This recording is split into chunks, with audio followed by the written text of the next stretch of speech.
बिस्मिल्लाहिर्रहमानिर्रहीम। अस्सलाम वालेकुम स्टूडेंट्स। आज हम डिस्क्रीट फ्रीक्वेंसी डिस्ट्रीब्यूशन के बारे में पढ़ेंगे। इससे पहले हम ग्रुप्ड फ्रीक्वेंसी डिस्ट्रीब्यूशन का कंसेप्ट डिस्कस कर चुके हैं। थोड़ा सा रिवाइज कर लेते हैं। ये देखें, इस फॉर्म की एक डिस्ट्रीब्यूशन हमने फ्रीक्वेंसी डिस्ट्रीब्यूशन बनाई थी कि जिसमें क्लासेस हम बनाते हैं इस टाइप की ग्रुप्स की फॉर्म में, जैसे मसलन 5 to 9, 10 to 14, 15 to 19 and so on. अगर क्लासेस इस फॉर्म की होंगी, इस तरह की होंगी, ठीक है, तो हम ऐसी फ्रीक्वेंसी डिस्ट्रीब्यूशन को कहते हैं कि ये ग्रुप्ड फ्रीक्वेंसी डिस्ट्रीब्यूशन है। ये हम पढ़ चुके हैं पिछली क्लासेस में। आज हम डिस्क्रीट फ्रीक्वेंसी डिस्ट्रीब्यूशन पढ़ेंगे। डिस्क्रीट में और ग्रुप फ्रीक्वेंसी डिस्ट्रीब्यूशन में क्या बेसिक डिफरेंस है ये आप देखें तो क्लासेस का जो क्लासेस की फॉर्मेशन है उसका ही डिफरेंस है। देखें यहाँ पे जो है ग्रुप फ्रीक्वेंसी में फ्रीक्वेंसी डिस्ट्रीब्यूशन में क्लासेस जो हैं ग्रुप्स की फॉर्म में होती हैं, और डिस्क्रीट फ्रीक्वेंसी डिस्ट्रीब्यूशन में क्लासेस जो हैं सिर्फ सिंगल पॉइंट क्लासेस होती हैं। मसलन देखें, एक्स हम लिख देते हैं, एक्स कोई वैल्यू मैं लिख देता हूँ 5 और 10, 15। तो अब ये क्लासेस जो हैं अगर इस फॉर्म में हम बनाएंगे तो ऐसी फ्रीक्वेंसी डिस्ट्रीब्यूशन को हम डिस्क्रीट फ्रीक्वेंसी डिस्ट्रीब्यूशन कहते हैं।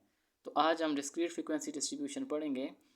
अच्छा, ये डिस्क्रीट फ्रीक्वेंसी डिस्ट्रीब्यूशन हम उस केस में आमतौर पे बनाते हैं जहाँ पे डेटा जो है वो डिस्क्रीट हो, या वैल्यूज़ जो है ना हमारी अनग्रुप डेटा की जो वैल्यूज़ हैं उनमें उनमें जो रेंज है, मैक्सिमम वैल्यू माइनस जो मिनिमम वैल्यू है, वो बहुत ज़्यादा बड़ी वैल्यू ना हो, रेंज की स्मॉल वैल्यू हो, और नंबर ऑफ़ वैल्यूज़ भी स्मॉल हों।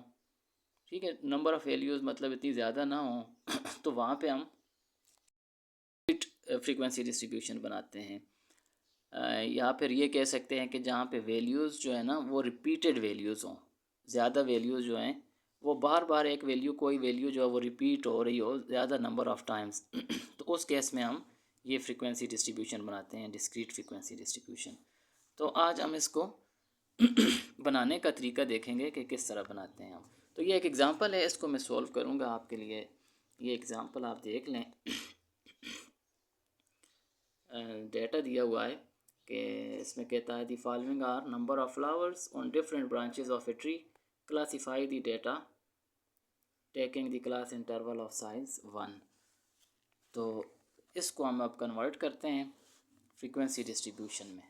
तो अब ये देखें क्योंकि डेटा जो है एक तो नंबर ऑफ़ फ्लावर्स हैं और नंबर ऑफ़ ब्रांचेस के, नंबर ऑफ़ फ्लावर्स का ये डेटा है कि नंबर ऑफ़ फ्लावर्स जो हैं अब डिस्क्रीट डेटा है। तो डिस्क्रीट एक तो ये पॉइंट बनता है कि इसकी हम डिस्क्रीट फ्रीक्वेंसी डिस्ट्रीब्यूशन बनाएं, और दूसरा ये कि आप रेंज को देखें, इसकी मिनिमम वैल्यू और मैक्सिमम वैल्यू को देखें अगर, तो मिनिमम वैल्यू इस डेटा में हमें 0 नज़र आ रही है और मैक्सिमम वैल्यू जो है इसमें 10 है। तो 10 माने 0, अगर रेंज को देखें तो 10 आता है रेंज इसका। तो रेंज कोई बहुत बड़ी वैल्यू नहीं है, तो इस वजह से भी हम इसमें डिस्क्रीट फ्रीक्वेंसी डिस्ट्रीब्यूशन बनाएंगे। और दूसरा ये कि आप देखें तो वैल्यूज़ जो है ना मोस्टली रिपीटेड वैल्यू हैं, कि मसलन 2 है तो वो हमें नज़र आ रहा है रिपीट हो रहा है, एक वैल्यू बार बार रिपीट हो रही है।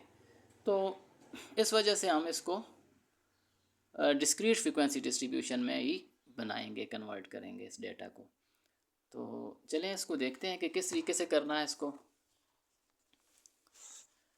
अच्छा, इसमें देखें आप स्टूडेंट्स, तो सबसे पहले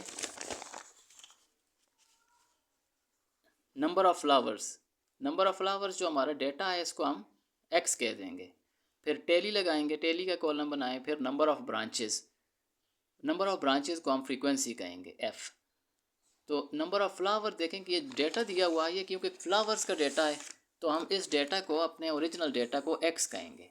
अब एक्स की सारी वैल्यूज़ को हम देख लेंगे कि उसको स्कैनिंग करके असेंडिंग ऑर्डर में आपने इसमें लिखना है। देखें मसलन यहाँ पे हम स्कैन करते हैं जब डेटा को, तो हमें सबसे छोटी वैल्यू 0 मिलती है। फिर देखते हैं तो 1 भी है, 2 है, 3 भी है एक वैल्यू, 4 है, 5 है। इसको स्कैन करें तो 6 भी नज़र आ रहा है, 7 है, 8 है, 8 है, और 9 भी नज़र आ रहा है, 9 और 10 भी है। तो ये वैल्यूज़ हैं हमारे डेटा में जो सारी वैल्यूज़ हैं, हर वैल्यू को एक बार आपने लिखना है, सिंगल टाइम। तो एक्स ये आपने बना लिया। अब टैली लगा लें। टैली कैसे लगाएंगे देखें, एक कॉलम से शुरू कर लें या एक रो से शुरू कर लें। जो वैल्यू आपको नज़र आती है उसके सामने एक टैली लगाते जाएं। जैसे 2 है तो यहाँ पे 2 के सामने टैली, फिर 4 है तो 4 के सामने टैली, फिर 6 है 6 की टैली, फिर 1 है 1 के सामने टैली, फिर 3 है 3 की टैली, फिर 3 है 3 की टैली, 5 है तो 5 के सामने एक टैली, फिर 7 है 7, फिर 8 के सामने टैली, 6 है तो 6 के सामने, और इसी तरह फिर 4 है। तो ये सारी टैलीज जो हैं आपने लगाते जाना है, 7 फिर 2, और इस तरीके से करके आपने सारी टैलीज ये कंप्लीट कर लेनी है। और इसके बाद आप फ्रीक्वेंसी लिख लें। नंबर ऑफ़ टैलीज बना ली हमने, जितनी टैलीज हैं उन्हें काउंट करके आप फ्रीक्वेंसी वाले कॉलम में नंबर ऑफ़ ब्रांचेस के अंडर वो आपने उसे लिख देना है। जैसे 2 फिर 8 फिर 9 और फिर जो है 7 11 7, और इसी तरह इसमें देखें तो इसमें भी 7 है, फिर 3, इसमें 4 हैं, इसमें 5 हैं, इसमें 2 टैलीज हैं। आप इसको सम भी कर लें। इसको सम करेंगे तो समेशन एफ़ आ जाएगा। एफ़ का सम जो है इक्वल टू 65 आता है।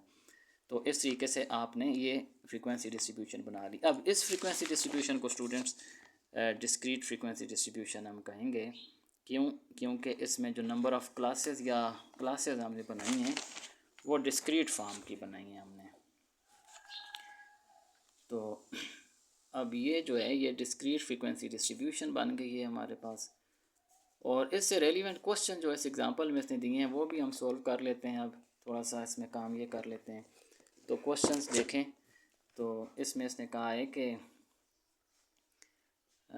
For how many branches the data was collected. तो टोटल कितनी ब्रांचेस से डेटा कलेक्ट किया गया ये फ्लावर्स का वो बताना है। वो 65 ब्रांचेस हैं।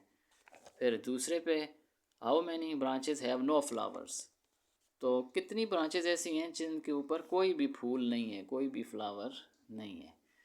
तो देखें 0 फ्लावर देखेंगे हम, फ्लावर्स में 0, कोई फ्लावर भी नहीं है। और ब्रांचेस कितनी हैं ऐसी, वो 2 ब्रांचेस हैं। तो यहाँ से हमें इसका आंसर मिल जाएगा कि there are 2 branches that have no flower. और इसी तरह आप बाकी क्वेश्चन भी कर लेंगे कि how many branches have 10 flowers, कि कितनी ब्रांचेस ऐसी हैं जिनके ऊपर 10 फ्लावर्स हैं।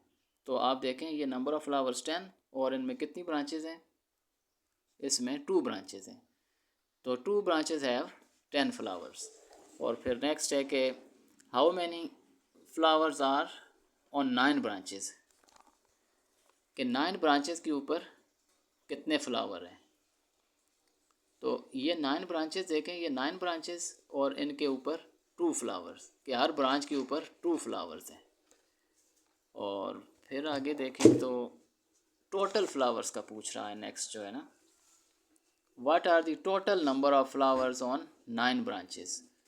तो total number of flowers on 9 branches देखें तो इसमें देखें ये थोड़ा सा टेक्निकल है कि टोटल नंबर ऑफ़, एक ब्रांच के ऊपर तो 2 फ्लावर हैं। ये जो 9 ब्रांचेस हैं हर ब्रांच के ऊपर 2 फ्लावर हैं। तो टोटल फ्लावर्स कितने हो जाएंगे, एक ब्रांच के ऊपर अगर 2 फ्लावर्स हों और 9 ब्रांचेस हों तो क्या करेंगे, ये 2 मल्टीप्लाइड बाई 9, तो वो total number of flowers on 9 branches आपको मिल जाएंगे।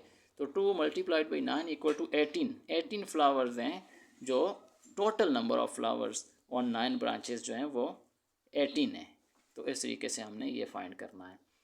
और इसी तरह what are the number of flowers on most of the branches, कि मोस्ट ऑफ़ द ब्रांचेस, ज़्यादातर ब्रांचेस के ऊपर कितने फ्लावर हैं। तो ज़्यादा ब्रांचेस देखें वो 11 ब्रांचेस हैं ज़्यादातर में। तो 11 ब्रांचेस मैक्सिमम नंबर ऑफ़ जो है ना ब्रांचेस वो आपने देखनी है। तो 11 ब्रांचेस ऐसी हैं जिनके ऊपर हर ब्रांच के ऊपर 4 फ्लावर्स हैं। तो ज़्यादातर ब्रांचेस के ऊपर जो है ना वो 4 फ्लावर्स हैं। और इसी तरह लास्ट जो है कि what is the percentage of branches having 9 flowers, कि ऐसी ब्रांचेस की क्या परसेंटेज है जिनके ऊपर 9 फ्लावर्स हैं।